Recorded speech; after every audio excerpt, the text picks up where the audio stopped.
안녕하세요. 반갑습니다. 허브경제TV의 한상욱입니다. 금일같이 한번 살펴볼 종목 한국전력이고요. 같이 보도록 하겠습니다. 주주분들 오늘 하루도 고생 많으셨습니다. 연휴 기간 동안 글로벌 증시의 흐름이 너무 좋았습니다. 그쵸? 왜 글로벌 증시의 흐름이 좋을 때는 이렇게 연휴 기간이고, 글로벌 증시 흐름이 안 좋을 때는 어떻게 쉬는 날이 단 하루도 그렇게 없는지, 이게 좀 많이 아쉬움이 팍팍 드는 그런 연휴이지 않았나 싶습니다. 자, 그럼 이런 시장에서 우리 한국전력이 어떻게 움직여주는지 지금부터 흐름 체크 한번 해보도록 하겠습니다. 좋은 모습을 보여줬죠.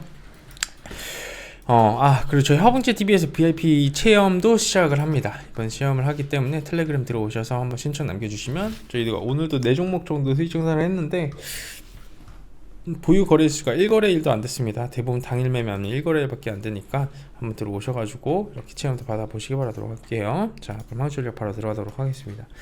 일단 국제 유가 급등에 전력 도매 가격이 작년 대비해서 2배 이상 올랐다라는 키워드가 좀 있습니다. 그래서 이런 부분을 한번 좀 체크를 해볼 건데, 사실 우리가 너무나도 잘 알고 있었습니다.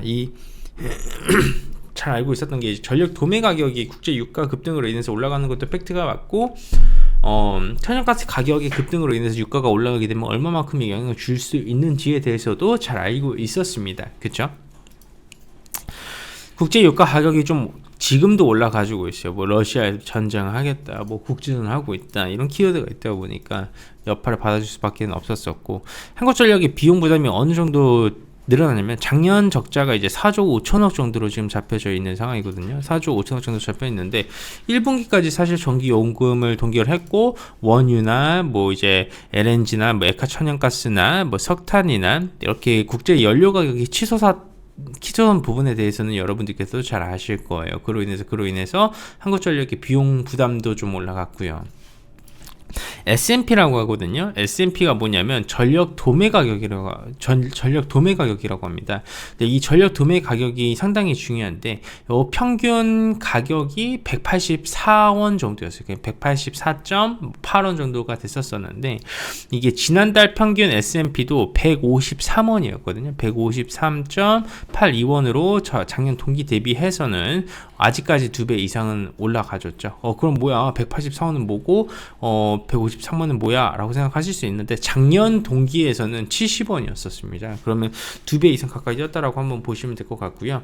3일 기준이면 오늘입니다. 오늘 기준으로 이렇게 가격이 더 올라가다 보니까 사실 타격이 훨씬 더 클 수밖에 없겠죠. 네, 그것이 이제 팩트가 맞습니다.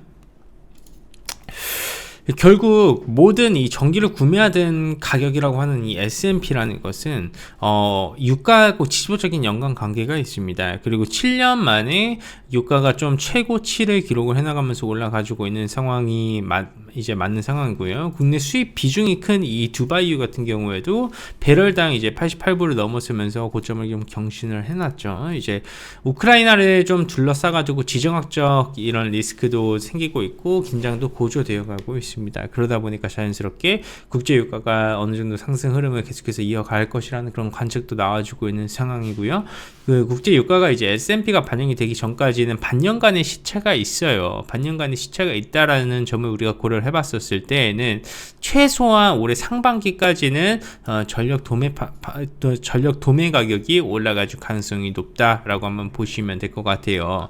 한전은 이제 전체 예산에서 전력 구입비가 80%를 차지를 합니다. 그렇게 되면 80%를 감안을 하게 되면 결국 한전의 이런 게 경영 부담으로 좀 이어질 수밖에 없겠죠. 결국 이미 1분기까지 전기 요금을 동결한 상황이기 때문에 실제 생산 비용에 대한 간극은 훨씬 더 커질 수밖에 없다라고 한번 이해를 해주시면 될 것 같습니다. 그렇기 때문에 결국 반년간의 시차, 그리고 지금 상황에서 90불이죠. 90불 수준인데 이 정도의 가격의 밸류가 이번 연도 8월에나 반영이 된다라는 겁니다. 그렇게 되면 최소한 상반기는 적자폭이 계속해서 커져 가질 수밖에 없다라는 것을 어느 정도 숫자로 계산이 되실 거예요. 그쵸? 그러면 빨리 전기요금이 인상이 돼야 되는 건데 어떤 키워드가 또 전기요금 인상을 부채질하고 있냐면 신재생 에너지의 의무량이 어느 정도 전기요금에 대한 전기요금 인상을 부채질 해나가고 있습니다. 왜냐하면 신재생 에너지의 의무량이 66%로 상향 조정이 되었습니다. 어느 정도 신재생 에너지 공급 확대를 위해서 뭐 발전 사업자한테 매년에 뭐 생산 규모를 좀 의무적으로 부과를 해나가고 있는 상황인데요. 발전 단가가 상당히 비싸요. 이런 신재생 에너지. 근데 신재생 에너지의 공급을 늘리기 위해서는 사실 전기요금 인상이 좀 자연스럽게 이루어질 수밖에 없는 그런 구조적으로 형성이 되고 있다라고 한번 이해를 해주시면 될 것 같아요. 정부가 올해 이제 RPS를 좀 과도하게 설정을 해놨기 때문에 전기요금 인상의 가능성도 점점 더 커져가고 있는 상황이고, 이거를 뭐 신정부든 구정부든 이렇게 뭐 하겠다, 대선 이후로 하겠다라고 하는데 그거는 솔직히 눈 가리고 아웅이기 때문에 어떻게 될지 좀 지켜봐야 되지 않을까 싶습니다. 그렇기 때문에 어느 정도 펀더멘탈적인 부분으로 봤었을 때에는 적자폭과 이런 키워드는 최소 못해도 올해 상반기까지는 가지 않을까 라는 그런 결론을 말씀드리도록 하겠습니다. 말씀드렸다시피 이번 연도는 정말 중요합니다. 이번 연도 정말 중요하고 어느 정도 이런 원가의 이런 비용을 줄일 수 있을 만한, 비용 절감을 할 수 있을 만한 키워드가 상반기 이후에는 해결이 되기 때문에 전기요금도 인상이 되고 유가 고점 찍고 다 반영이 될 때에는 충분히 한국전력도 주가가 바닥을 찍고 올라가 줄 수 있지 않을까 라는 말씀드리도록 하겠습니다. 제가 오늘 말씀드린 대로 한국전력의 이런 바닥은 언제쯤 책정이 될까 라는 키워드에서 논해봤으니까요.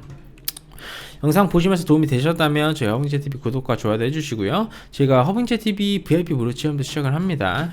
시작을 하는데 오늘도 4종목을 수익 청산을 했습니다. 오늘도 4종목 정도 수익 청산 해내면서 단기 매매를 좀 진행을 했는데요. 거의 하루밖에 보유를 하지 않았죠. 어떤 종목군들은 당일 매매였습니다. 그만큼 많이 사랑을 해주시는 만큼 좋은 결과물로 보여드리고 있으니까 텔레그램 들어오셔가지고 많은 혜택 무료로 받아가시기 바라도록 하겠습니다. 감사합니다.